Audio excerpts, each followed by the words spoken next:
Hi everyone! So yan, merienda time! Hapon na naman, taga-Paite ka kung alam mo yung lugar na ito at taga-Paite ka kung nagugutom ka na naman at naghahanap ka na naman at nag-iisip ka na naman ng masarap na merienda. Alam nyo ba, dito sa amin sa Paite, Laguna ay hindi ka talaga mauubusan ng imimerienda sa hapon kasi sa dami ng tindahan na pwede mong pagpilian at sa dami ng kakanin na pwede mong pagpilian. Maraming naglalako sa harap ng bahay, meron sa talipapa, meron sa palengke at meron din sa plaza. At marami ding tindahan at merienda along Quesada Street. At syempre, hindi din magpapahuli ang mga bakery store. Yes, marami po din dito mga bonete, pandesal na mainit sa hapon. Sobrang na-miss ko ngayon, lalong-lalo na yung pande asado.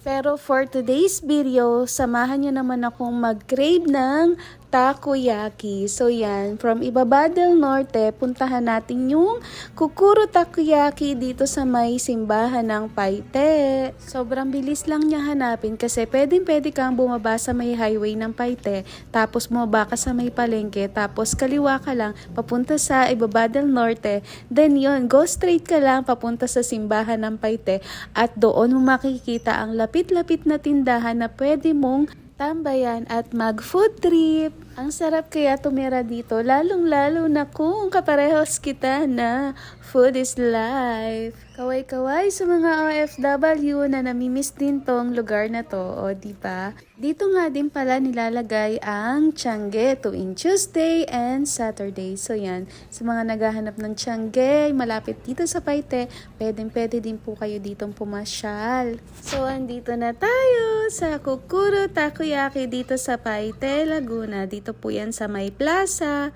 sa may simbahan ng Paite. At ayan na, saktong-sakto kasi kakaalis lang ng ilang customer. At Mina ang kusunod. So, meron daw sila ditong solo or which is the regular takoyaki. Tapos, meron din silang mix solo which is the cheese bomb and the regular takoyaki. At kung gusto mo naman ng pampamilya, pang tropa, or kung meron kang gustong pagbigyan or bigyan ng regalo, pwede mo tong ibigay. Why not? Kasi meron silang platter. Sa platter pala ay meron silang 24 pieces na takoyaki, tapos ikaw na lang yung bahalang mamili kung clamshell, regular takoyaki, mixed takoyaki, or ang kanilang cheese bomb.